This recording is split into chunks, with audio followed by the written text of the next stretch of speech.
Kita kembali masih diberi kesempatan, kesehatan, dan usia panjang oleh Allah untuk sama-sama dan senantiasa mengabdikan diri kita di jalannya dengan menjalankan segala perintahnya dan menjauhi semua larangannya. Salawat diri salam juga tidak pernah lupa pula kita aturkan kepada junjungan alam Nabi besar Muhammad sallallahu alaihi wasallam, di mana beliau telah bersabda dalam sebuah hadisnya, "Taraktu fiikum amrayni la ittamasattum bihima la tadillu abadan, kitaballahi wa sunnati." Telah aku tinggalkan kepada kalian dua pusaka yang jika kalian berdomani keduanya, niscaya kalian tidak akan pernah tersesat selama-lamanya. Al-Quran kitabnya Allah dan hadis sunnahnya Rasulullah sallallahu alaihi wasallam. Bapak Ibu kaum muslimin dan muslimat, jamaah salat maghrib dan juga isya yang dimuliakan oleh Allah, mari pada kesempatan malam yang penuh dengan keberkahan ini, sambil kembali kita niat iktikaf di rumah Allah, mari sama-sama kita kembali melanjutkan pengajian hadis kita dengan kitab Fathul Bari bi Syarh Sahih Bukhari karya Imam Ibnu Hajar Al-Asqalani rahimahullahu ta'ala. Dan insyaallah pada kesempatan malam kali ini kita kembali akan melanjutkan bacaan kita dengan kitab yang keempat di dalam Sahih Bukhari, kitab berunduk bab ke-16, bab man humila ma'ahul ma'u li tuhurihi, bab di mana siapa saja yang dibantu untuk dibawakan air pada saat berwudunya. Jadi di dalam bab ini Bapak Ibu kaum muslimin dan muslimat, jamaah pengajian yang dimuliakan oleh Allah, Imam Bukhari ingin menerangkan kepada kita ada orang-orang tertentu dibawakan air, tentu di zaman dahulu dengan sistem drainase air tidak secanggih ataupun modern di zaman sekarang.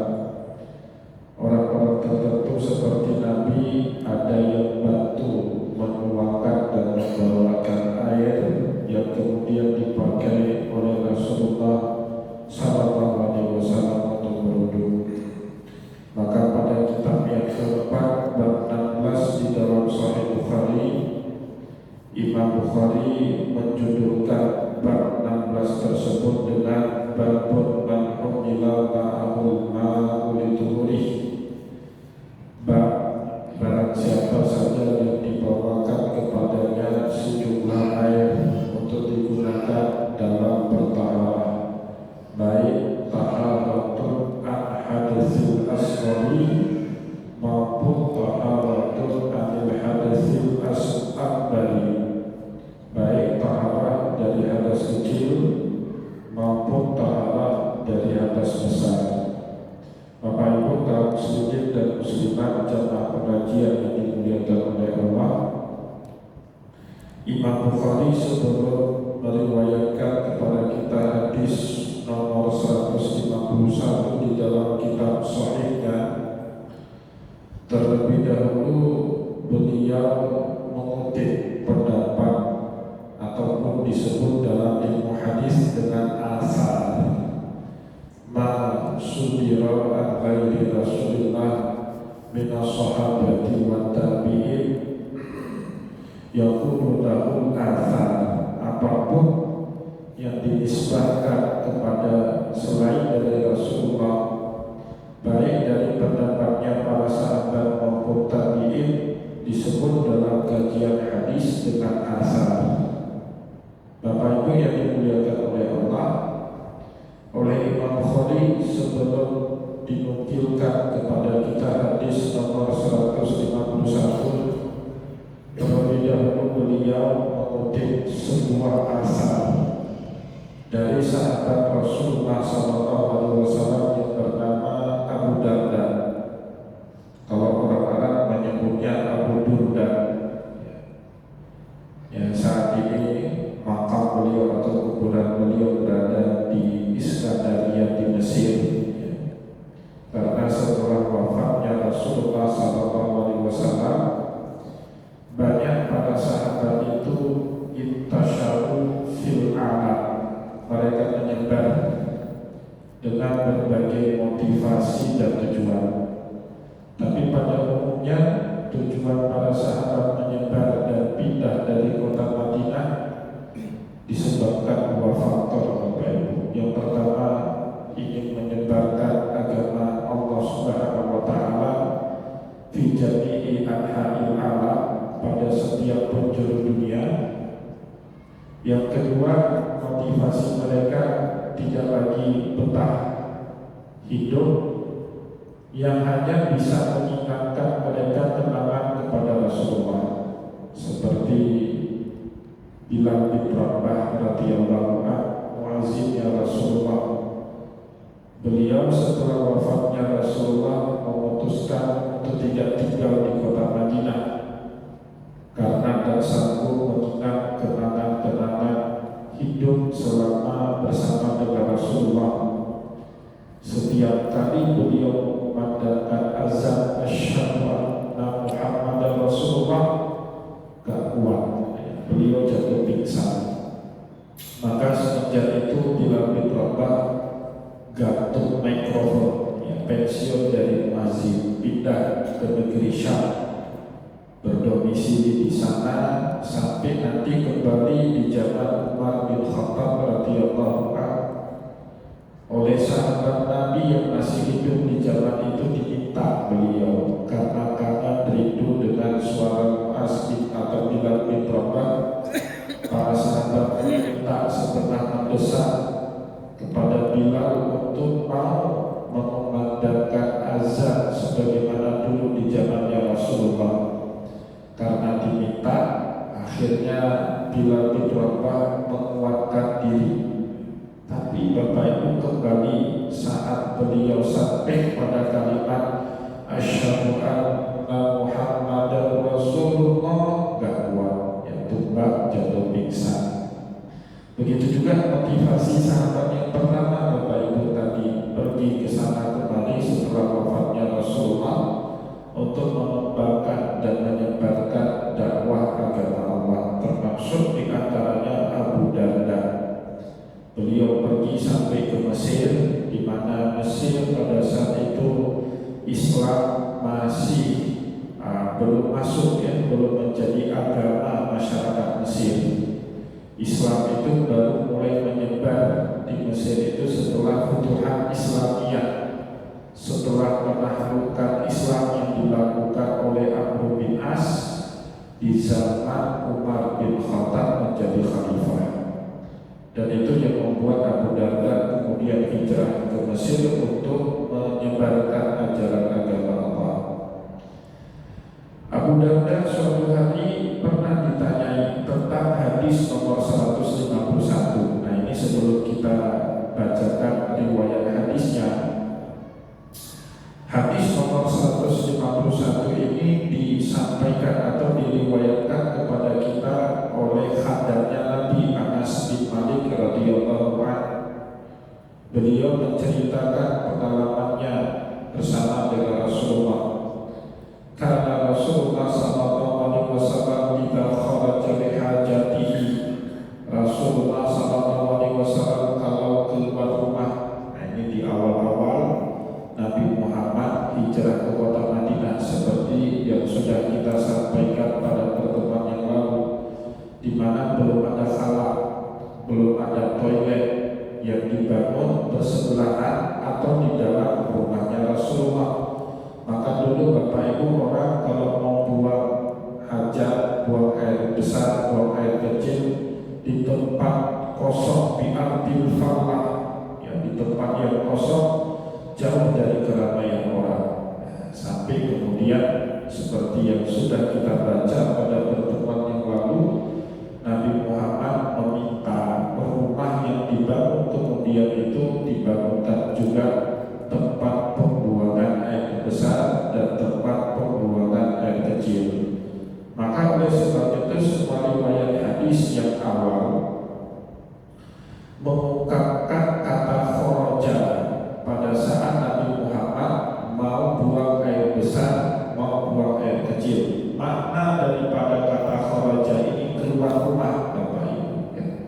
Kenapa keluar rumah? Ya tadi belum ada sistem tandas yang dibangun berdampingan dekat atau bahkan di dalam rumah.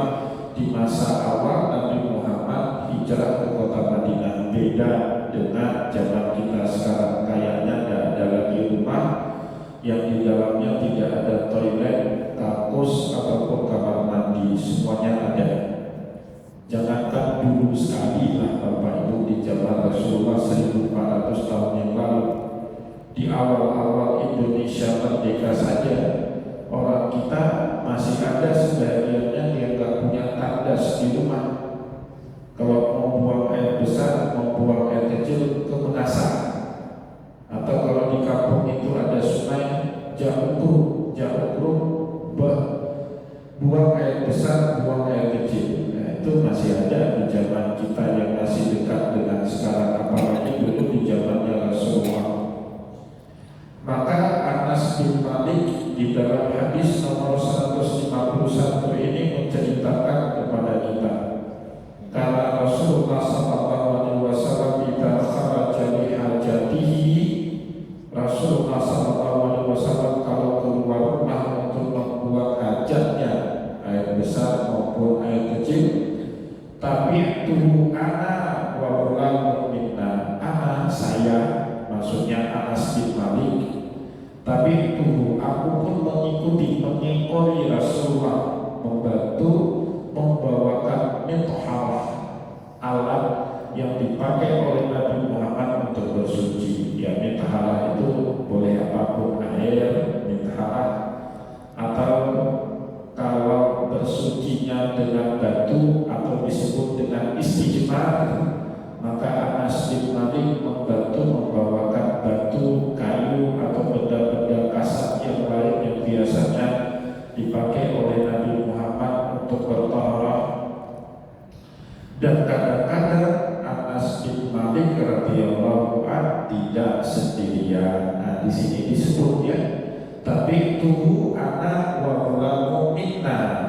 Kadang-kadang kami mengekor di belakang Rasulullah. Saya dibantu sama seorang anak kecil yang lain, wa ulamu minna. Ulam itu maknanya anak kecil. Siapa yang dimaksud anak kecil di sini?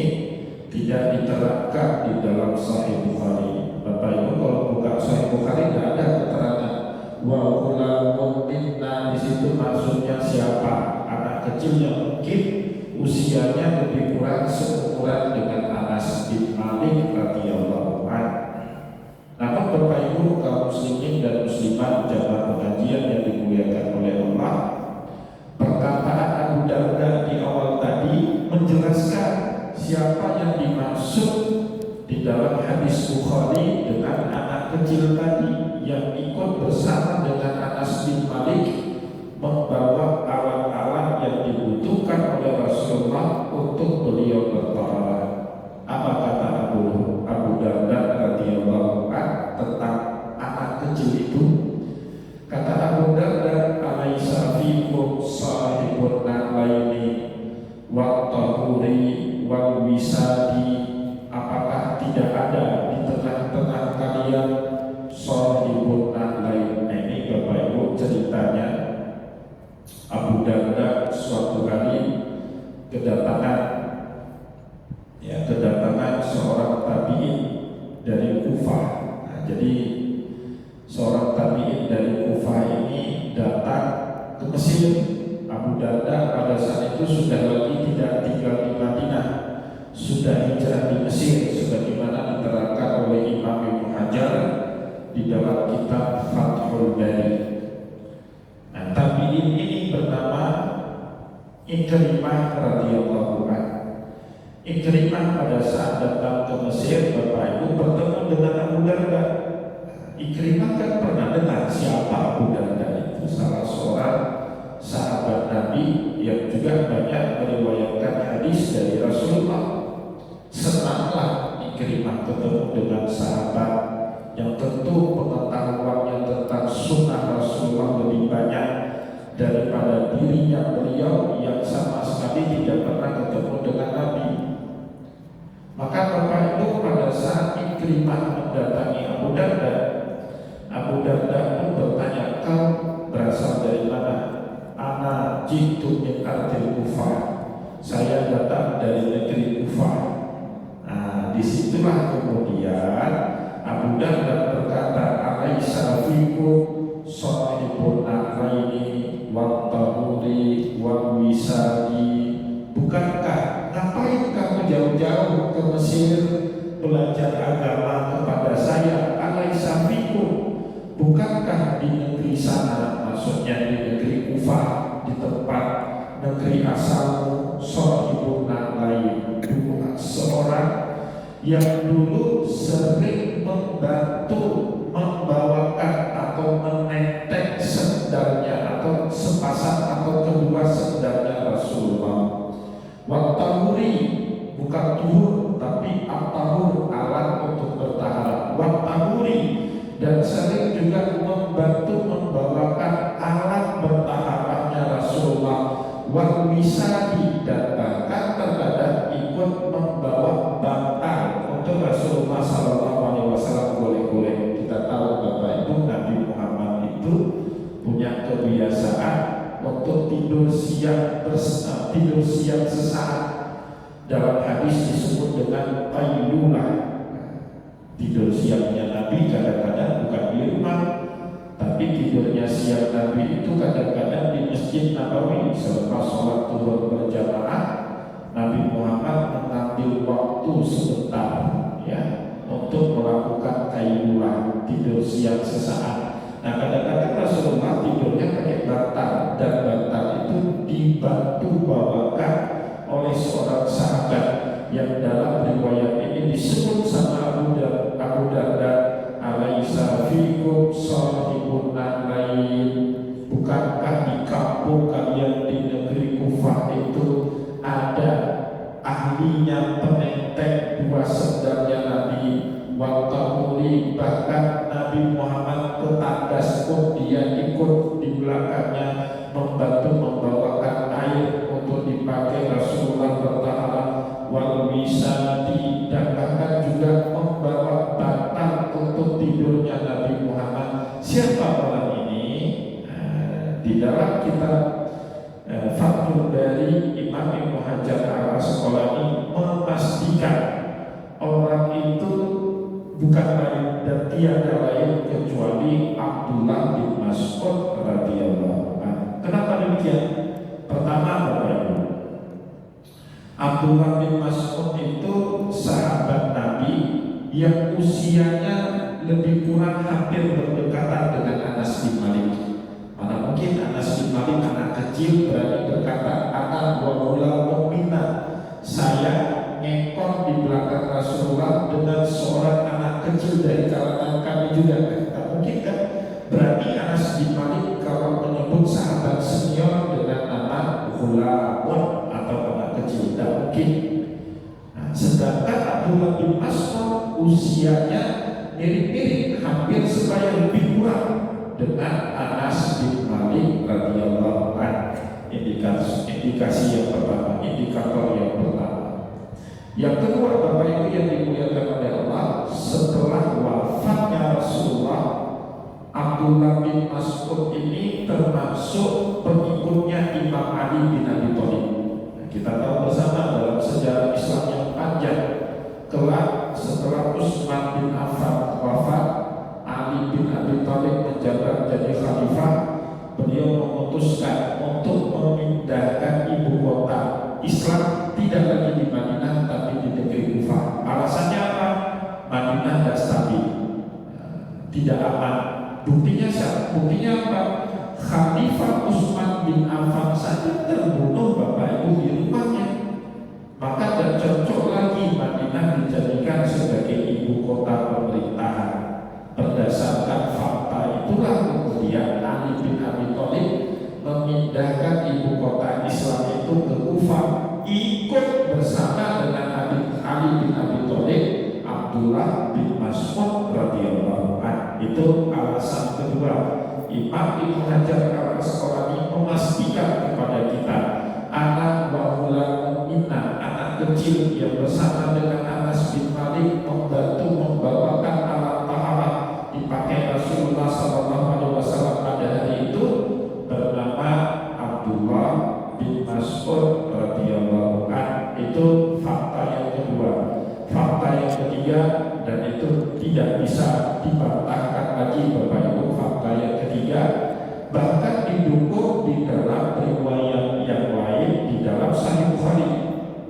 Nanti Bapak Ibu kalau kita sampai insya Allah diberi usia panjang sama Allah, di dalam Sahih Bukhari di dalam nomor hadis 3761 oleh Imam Bukhari, hadis nomor 3761 ini dimasukkan ke dalam bab nomor 27 pada kitab yang ke-63. Kitab 63 bab 27. Apa itu bab 27? Judul babnya apa? Imam Bukhari menjudulkan bab 27 di dalam kitab 63 dengan nama Babun Manaqibi Abdillah bin Mas'udin radhiyallahu anhu. Bab yang berbicara tentang manaqib. Manaqib itu profil.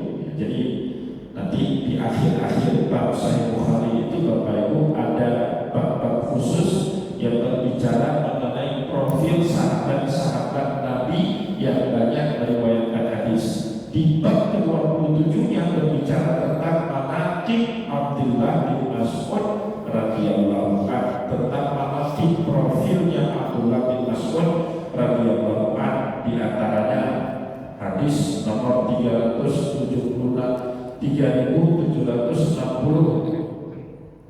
itu sabda Nabi Muhammad, wa qala Rasulullah sallallahu alaihi wasallam, istaqri'ul Qur'ana min arba'atin, ambillah bacaan Al-Quran kalian. Sebagian ulama memaknai perintah Nabi seperti itu, sebagian lagi memaknai perintah Nabi istaqri'ul Qur'ana min arba'atin, perdengarkanlah bacaan Al-Quran, karena bacaan Al-Quran itu wajib ditasbih.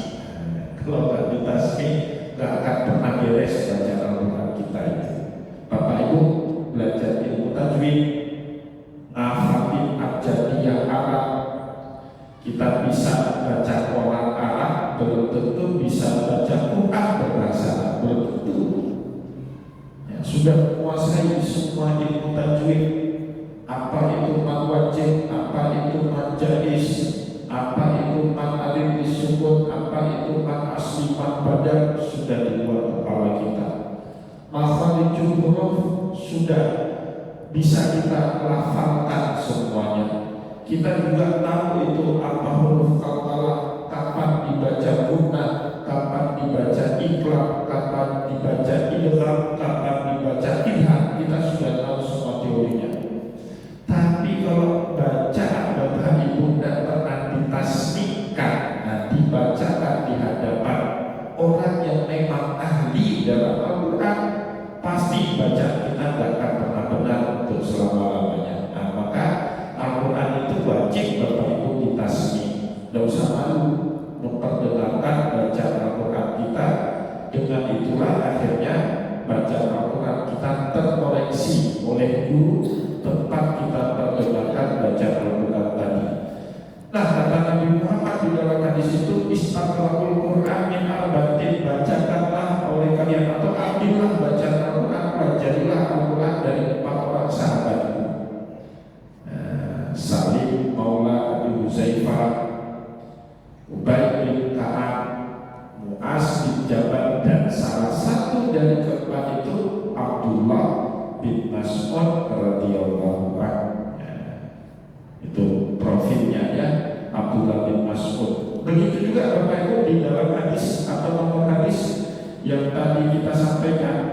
3761 itu terang benderang.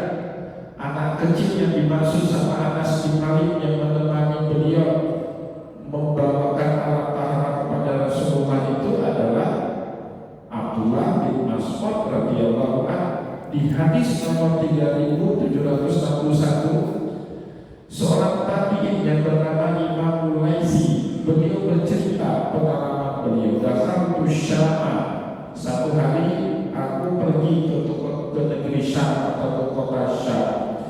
Fasallaitu raka'ataini. Di situ juga di masjid Jami Syam itu beliau menunaikan sholat 2 rakaat.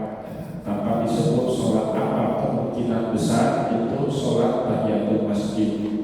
Fakultu, setelah sholat, tabi'in yang bernama Al-Laisi tadi berdoa kepada Allah, Allahumma yassirli jalisan, ya Allah pertemukanlah saya seorang teman berbicara yang baik.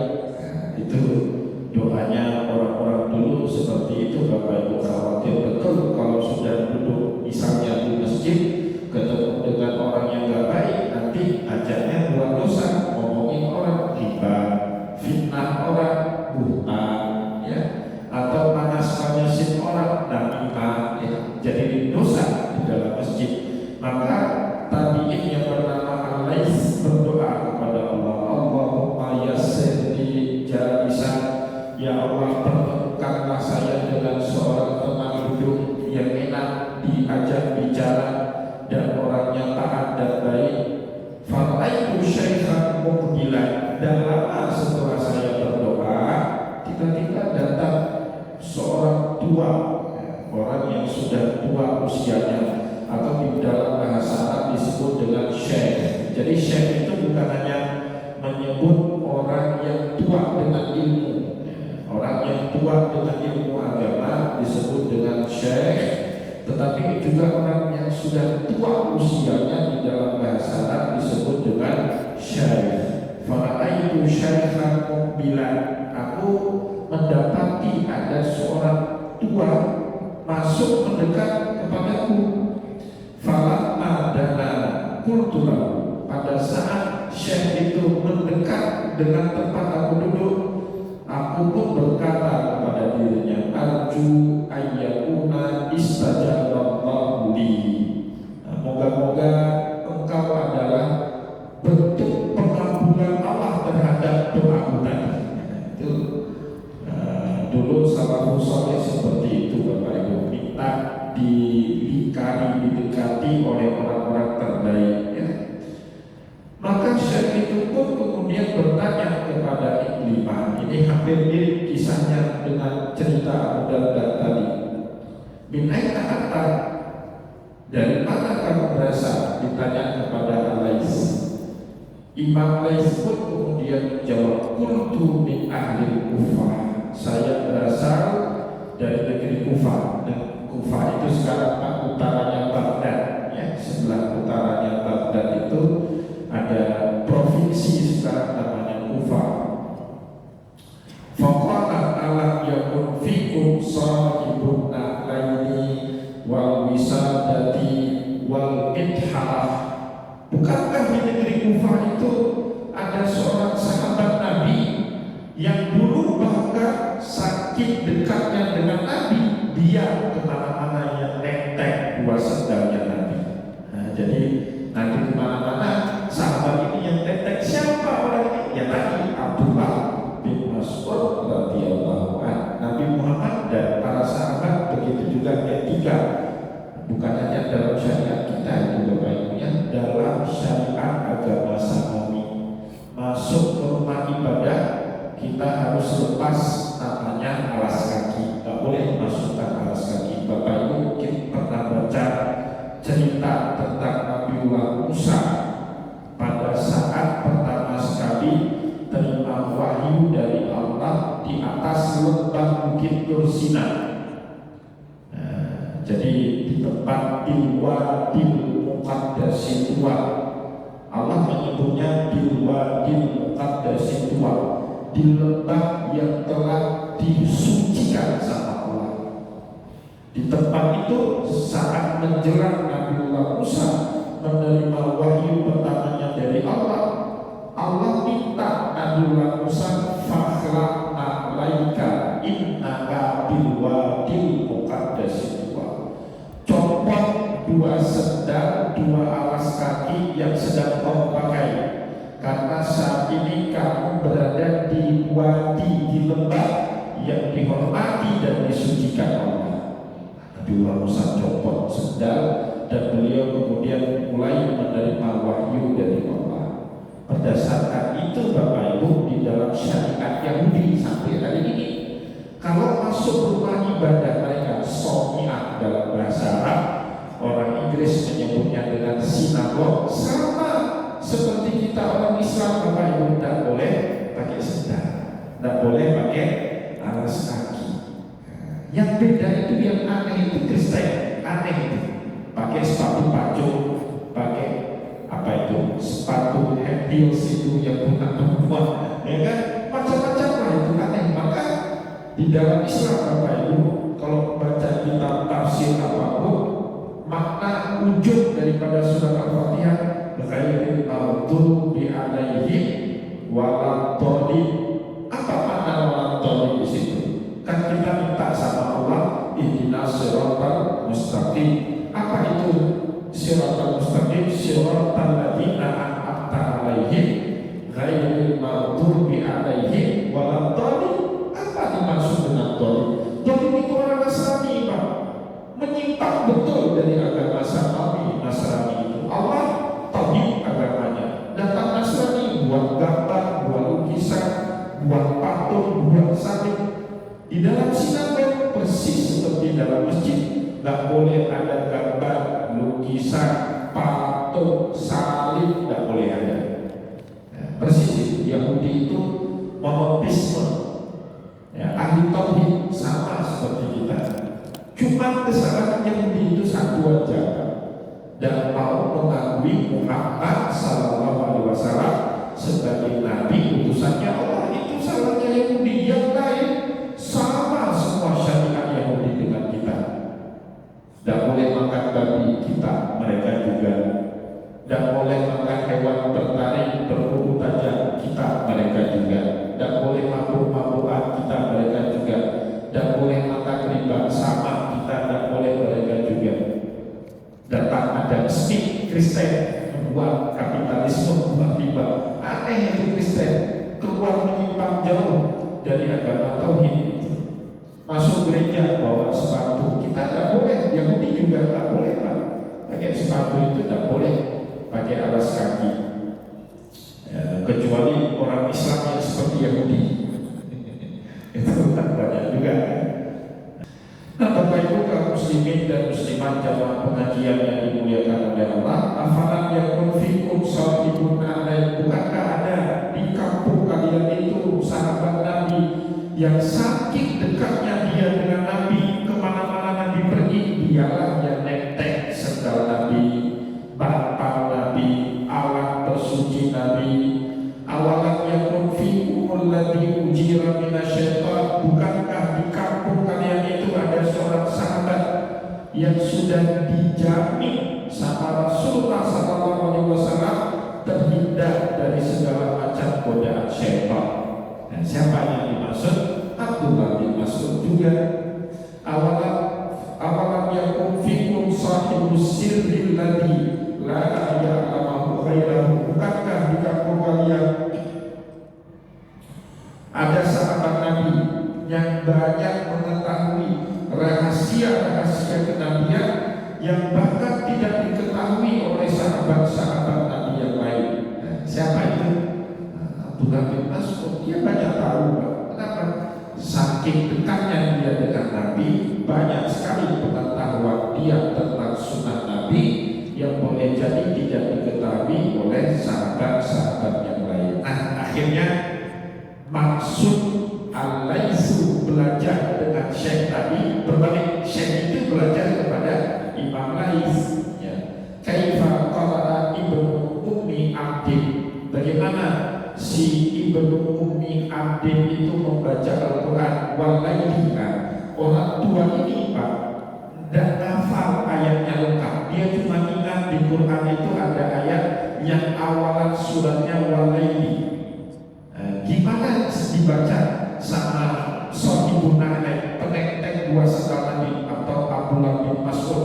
Kunyah Abdullah bin Mas'ud Pak Ibnu Ummu Abdi atau Ibnu Ummi Abdi, pakai nama ibunya karena nama ibu Abdullah bin Mas'ud namanya Ummu Abdi binti Abdul Badr. Nah, itu nama ibunya Abdullah bin Mas'ud. Pertanyaannya, kenapa beliau nggak pakai kunyah ke bapaknya? Abdullah bin Mas'ud, nama bapak beliau Mas'ud bin Ghafir al-Huzaili, itu nama bapaknya Abdullah bin Mas'ud. Nah, Bapak Ibu yang dimuliakan oleh Allah, ini sekaligus menjadi bukti lagi di dalam Islam. Seandainya nasab ibu kita lebih hebat daripada nasab bapak kita, boleh Bapak Ibu kita bernasab kepada ibu, tidak bernasab kepada bapak, itu boleh.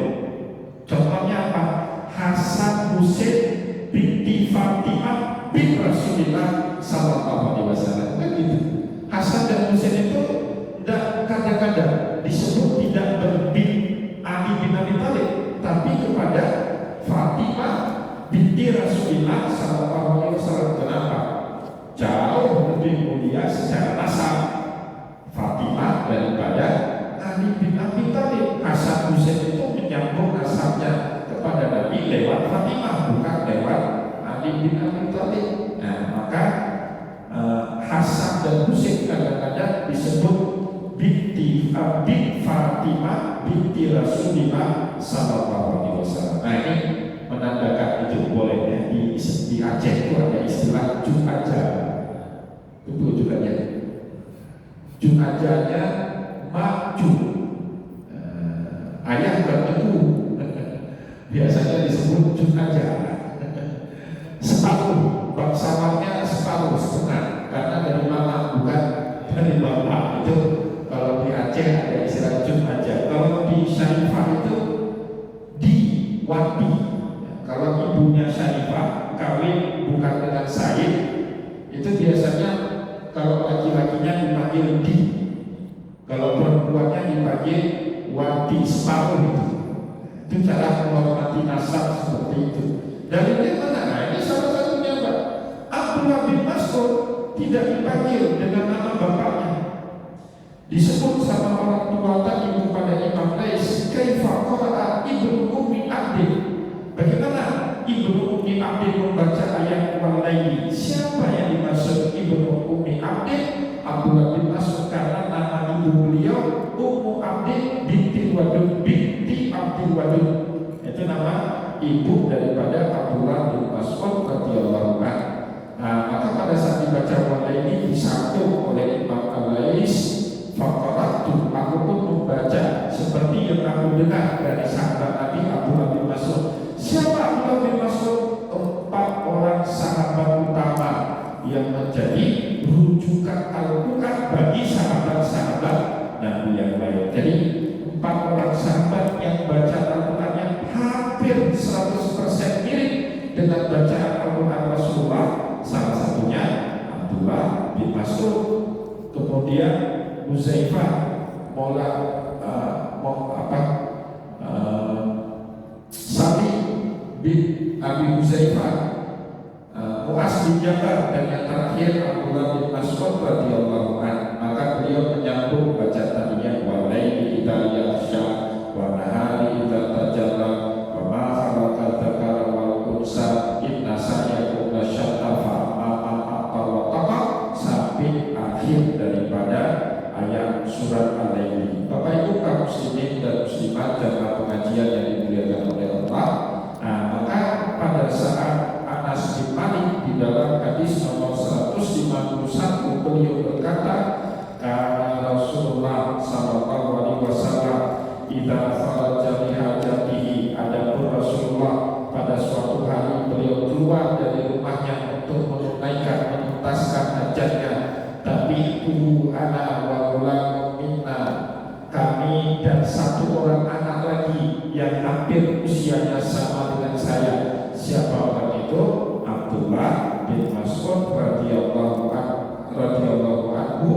wa ma'ana idawatun mimma, dan kami masing-masing nenteng air seember. Anak kecil Pak, anak satu anak kecil nenteng air seember. Seorang Pak satu seember itu berdua baru satu anak kecil, kecuali kita orang dewasa ya baru satu seember. Maka Anas bin Malik dibantu sama Abdullah bin Mas'ud. Itulah yang menyebabkan kemudian orang seperti Anas bin Malik, orang seperti Abdullah bin Mas'ud banyak sekali mengetahui sunnah hadis dari Rasulullah. Kenapa? Sampai ke kamar mandi pun diikuti Nabi Muhammad. Maka mereka banyak tahu sunnah dari Rasulullah Sallallahu Alaihi Wasallam. Nah itu Bapak Ibu, baru kita bisa paham satu hadis. Coba Bapak Ibu bayangkan. Nah, jadi jangan pernah Bapak Ibu harus maklum, harus bisa paham. Kalau ada ulama kita yang bilang hati-hati, kalian hafal Al-Quran, hafal hadis, tapi gak ada ilmu, bahaya betul. Coba seandainya hadis ini Bapak Ibu buka, misalnya di masjid kita ini ada kitab Sahih Bukhari, buka baca hadis 151 di dalam Sahih Bukhari. Kalau nggak ngikuti ilmunya para ulama, ngerti nggak kita siapa yang dimaksud anak kecil bersama dengan Anas bin Malik? Nggak ngerti Pak. Kenapa kita ngerti? Karena diuraikan, dijabarkan, disyarahkan oleh para ulama. Itulah yang selalu membuat tengku-tengku kita Pak kadang-kadang bilang hati-hati, hafal Al-Quran saja banyak betul itu Pak. Hafal Al-Quran, hafal hadis saja tanpa memahami isi kenapa ayatnya seperti ini, konteksnya apa, kenapa hadis ngomong seperti itu, konteksnya apa. Itu bahaya sekali, akan membuat kita terjebak ke dalam ekstremisme. Nah itu yang membuat para ulama itu mewanti-wanti kita hati-hati hafal Al-Quran. Maknanya bukan mereka anti dengan menghafal Al-Quran Pak. Siapa orang yang gak senang melihat para penghafal Al-Quran? Saya kira gak ada. Cuma yang bahaya orang fanatisme buta, seolah-olah sudah Al-Quran udah paling top. Belum. Kalau Al-Quran itu baru sekitar 2% dari seluruh pengetahuan Islam. Ya, ada tasawufnya, ada tauhidnya, ada ilmu fikihnya lagi. Untuk bisa